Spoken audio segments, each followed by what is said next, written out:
This video will talk you through how to stitch up the lion, the boar and the vulture. This kit uses 3 stitches, our satin stitch, chain stitch and a running stitch. I'll show you how to stitch little areas in each one to show you where to get started. So to begin with, we're going to start with the simplest area, which is the border. I always tend to start designs on the border as it enables you to have a long area to get into your stitching. I've threaded up my needle here with 4 strands of thread. There is a separate video showing you how to split the thread in our how-to section of the website, so I really recommend you watching this. And all I'm going to start doing now is filling in all these triangles using a satin stitch. You'll refer to your colour plan in the written guide, which will show you what colour to go where. But the key thing here really is just to keep the colour placement random. So don't worry about doing it exactly the way I have. As you stitch in with the satin stitch, you'll feel at first like it looks quite messy. Really don't worry about this. It all starts looking much neater once you get it filled in and once you start adding on your chain stitch. Particularly to begin with, you'll see that I'm stitching through areas that are quite far apart. Between each of these areas, if there's more than about an inch between the two, I tend to just finish the thread and then start it again, tying a new knot. And as you can see here, you can see how I went back over some of the areas I'd stitched at the end, filled in little gaps.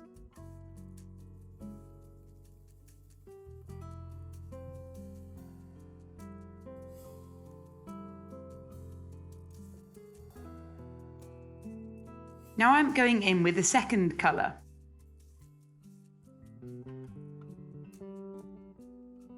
And the key bit here is just to make sure you take the colours right up against each other. So you're almost going in and out of the same holes with thread. It makes it look much neater when there's no gaps between the 2 sections.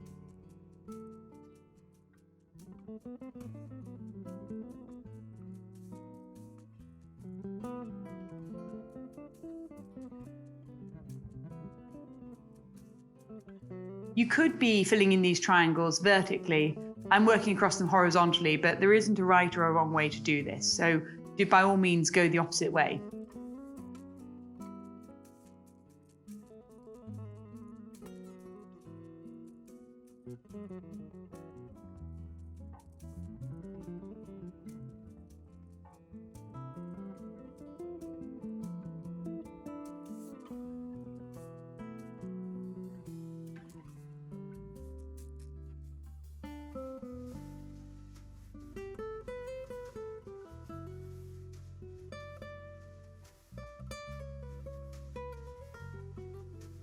And I'm just going to finish showing you how I fill in this whole section of border. So you can see all the colours added in, and then we'll add the chain stitch. Don't feel like you have to fill the whole border of the design before you move on to the central section. I tend to dart around a bit, as I just find it makes it more engaging if you're stitching in different areas.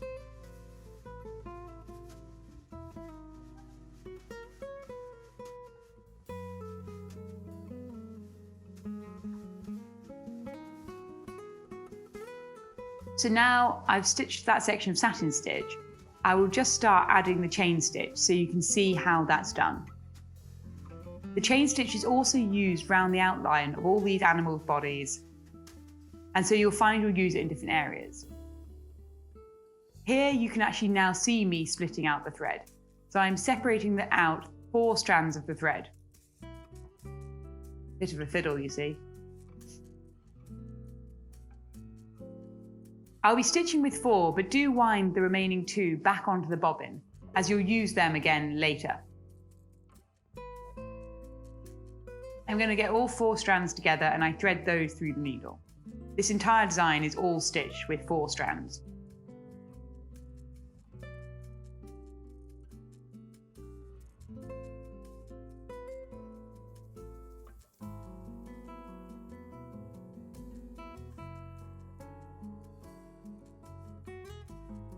For the chain stitch here, I'm going to be stitching it using the link method. There is a separate video in the how-to guide section of the website showing you how to do the link method. It will show you in all detail, but you can also see what's happening here.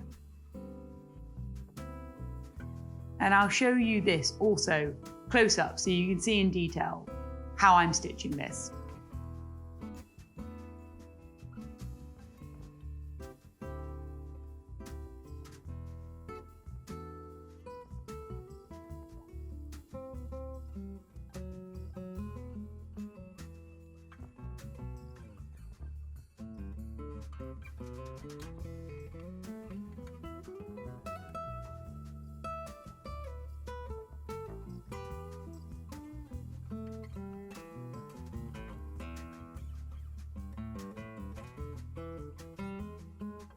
So here, as you see, as I'm adding this row of chain stitch, it really starts to neaten off the border. And you just continue doing the whole border in that exact way. So next, what I'm just going to show you is the satin stitch section of all these leaves running across the background. And this is quite a large area of satin stitch you'll be stitching.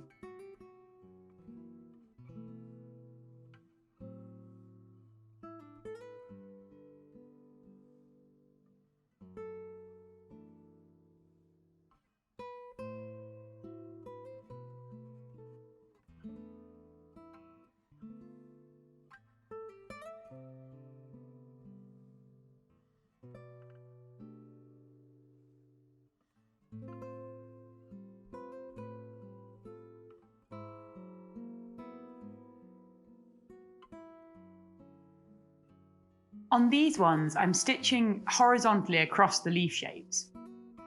I'd really recommend doing that rather than stitching vertically, as it just gives you more stitches to be able to achieve the shape. You can see I've left little gaps for the feathers on the head. It just means I'll be able to see where to stitch later when I come back over to do the feathers of the vulture. So you'd continue stitching your satin stitch throughout in this manner.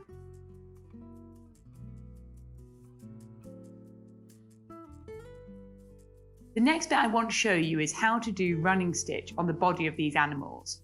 I'll show you first on the lion, and then you use the exact same approach when stitching the other two animals.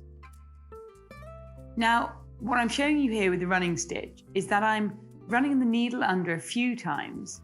So you see I'm taking it in, under and over the fabric, almost like weaving with my running stitch. You really don't have to do it like that. You can also just go into the fabric and then pull it through, and I'll show you a bit later how to do it in a simpler way. But the benefit of doing it this way is it just means you achieve it a bit quicker. So you see here, that's me doing it the way I've been doing it previously, where I'm doing my rows of running stitch side by side, each one going into opposing gaps. But here you can see how I'm just taking it in and out, doing one single stitch at a time. So if you haven't ever done running stitch before, I recommend starting like this, and then you'll get used to it and you can start doing it the way I did before, where I run it under and over and create a few stitches at once.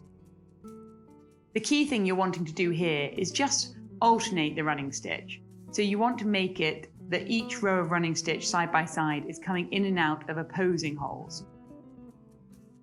So you can sort of see that there, how it's all creating little gaps. And the key thing here, whilst you could stitch this whole body in a satin stitch, running stitch is really lovely for creating a sort of feeling of transparency about the stitching.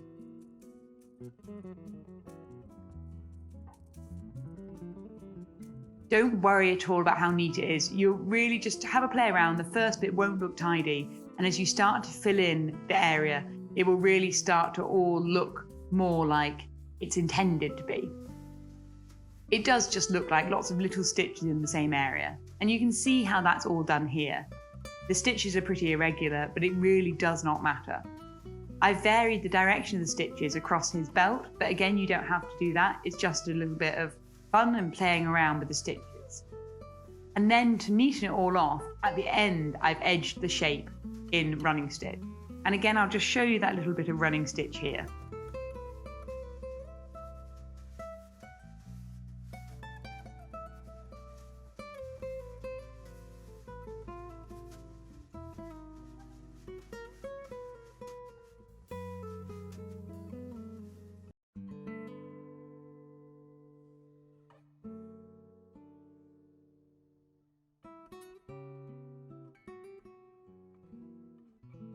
Again, I'm just doing this using the link method and just a little simple running stitch. Now I would recommend doing this at the end after you've done all the running stitch. It is easier to do it once you've got the running stitch in place and you add your chain stitch around the outside.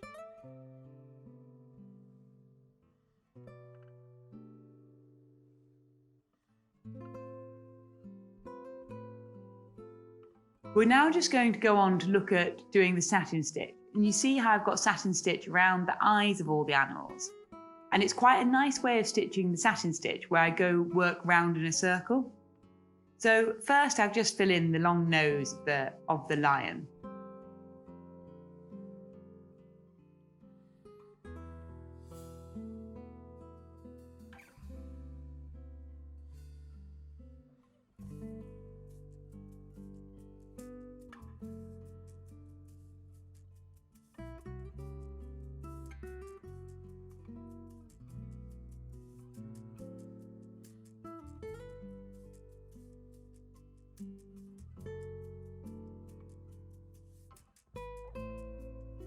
So you see here then I'm stitching the eye, and I'm just always working my stitches out from the centre.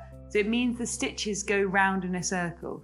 And I just think this helps create more volume because you're sort of ending up filling a lot more in the centre than you would if you just filled in the shape, say, all in one direction, rather than working outwards. So I do recommend doing the eyes in this manner.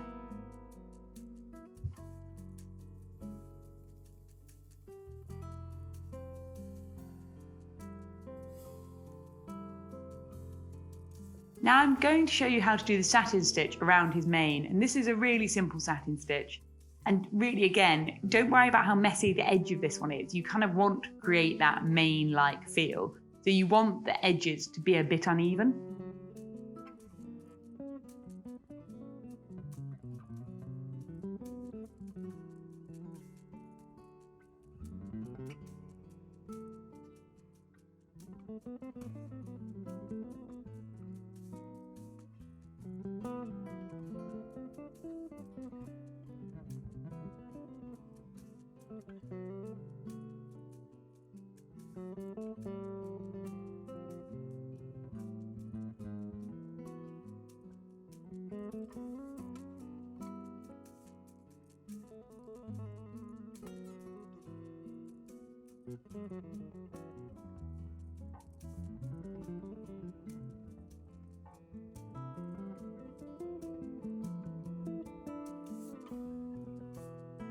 So I'm just doing all the orange here, and I'll go back and I'll show you adding in some of the lighter peach colour as well. And again, this sort of a nice demonstration of how it all starts looking like it comes together once you get a second colour in there and it all starts looking a bit fuller.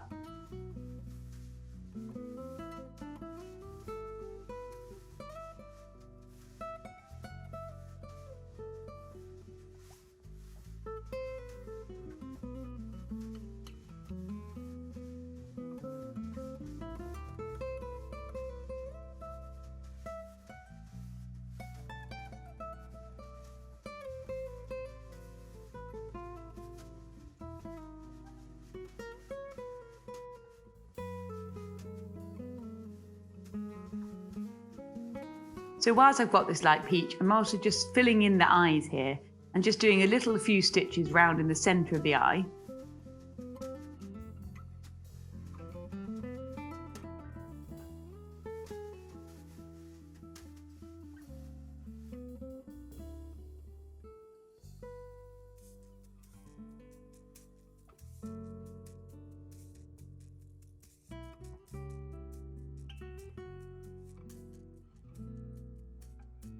And then I'm going to go back and add a bit more running stitch across his face.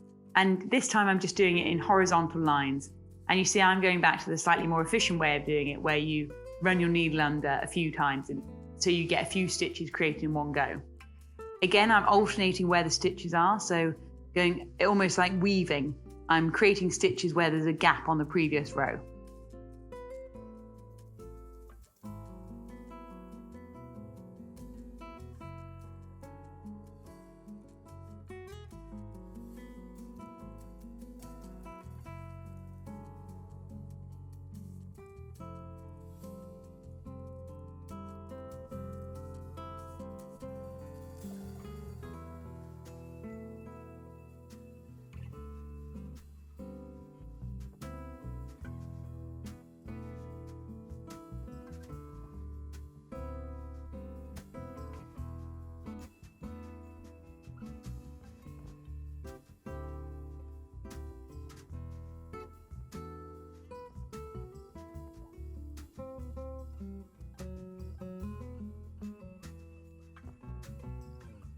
Just right at the end here, you can just see the back and see how I finish the strands off. So I just finished them running them under any stitches already there. You don't need to tie a knot on the back, you can just secure it like that. And then you just trim away the excess.